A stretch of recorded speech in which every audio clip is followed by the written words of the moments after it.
Yo, what's going on, y'all? It's Combo Breaker 99. I'm back with another post-fight analysis video. All right, y'all. Istela Nunes versus Ariane Carnelossi. All right, y'all. Carnelossi went in. She went in there and made a big statement against a fighter and a good ONE FC fighter, good Muay Thai fighter in Istela Nunes. But like I said, she's been out for a few years. She's been inactive for a while. I'm not going to use that as an excuse on why she lost, though. Ariane Carnelossi, she went in there, executed a good game plan, and this is what I'm talking about. Like, these fighters that want to get it to the ground, you have to bridge that gap. I mean, Carnelossi did a good job of she did a good job of closing that distance and, just kind of sapping the energy of Nunes and nullifying the striking and just smothering her offense. Granted, Nunes wasn't throwing too much. She was throwing single shots here and there.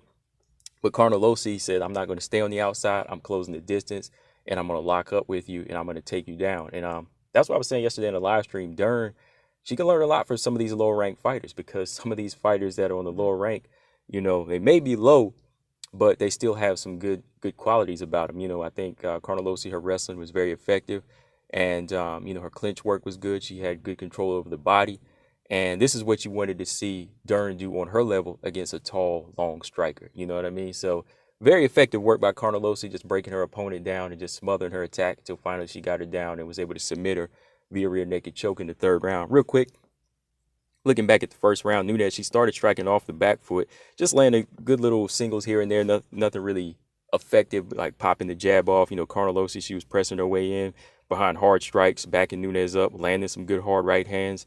She used those flurries too, like I said, just smart shots, good hooks.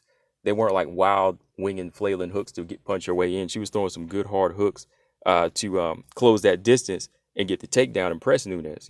She would press her to the cage and then take her down.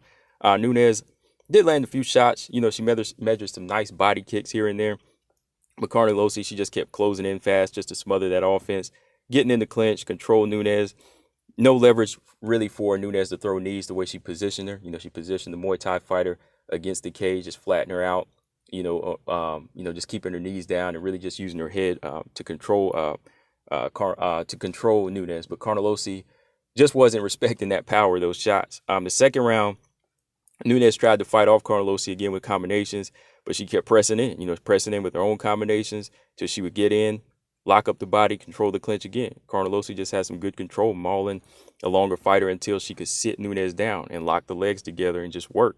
Nunes really had trouble working on the inside. On the outside, she tried setting up those left body kicks. She was measuring nicely, but she was landing in singles. Again, no consistent jab and no leg kicks to back up this little powerhouse coming at her. Again, Carnelossi, she ends the round with a takedown. So I think Carnelossi already had like 3 out of 3 takedowns. And the thing is, like, she wasn't really doing like these big aggressive slams. She was just putting her weight on her until eventually she would just kind of sit her down, then lock the legs up and just work, and just control the rounds for, few minutes at a time, So very effective work by Carnelossi. I think first time around I gave Nunes the first round, but when I watched the fight a second time, I gave both rounds, the first round and second round, to Carnelossi. Third round, no steady jab again, no steady jab, making it hard for Carnelossi. Just throwing these single shots, landing good little, these little combinations are good, but they're not doing any damage. Like, she's not using her footwork either. There was times where Carnelossi would just put pressure on Nunes, and it was like she didn't know whether to go left or right. So she just kept throwing shots until eventually she would get clinched up. So Carnelossi closed that distance again, landing good punches of her own, landed a hard left hand. And after she landed that hard left hand, she clinched up with Nunes and took her down. Took her down and just worked her way to the back, just kind of mauled her in that half guard, and then eventually made her way to the back, locked that arm up under the neck, got that rear naked choke. Nunes tapped. No answer on the ground at all from Nunes. She just seemed a little bit lost and just overpowered.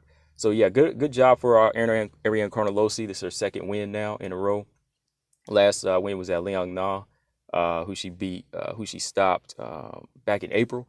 Yeah, so she's making a statement. And at a post fight interview, she said she wanted to fight Felice Herrig next. She said there's no need for her to be in the top 15 now, so she wants to take the 15 out and get into the top 15. So I respect that. I mean, we've all been saying that. So let Carnelossi get that fight, right? Or Lupita Benitez. I said they're both on the same card. We got two little strong powerhouses. One that needs to be a strawweight.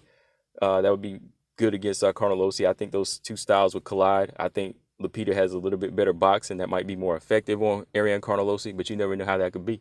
But if she gets Felice Herrig, let her do it, let her get in there and break in. So yeah, man, good fight all around.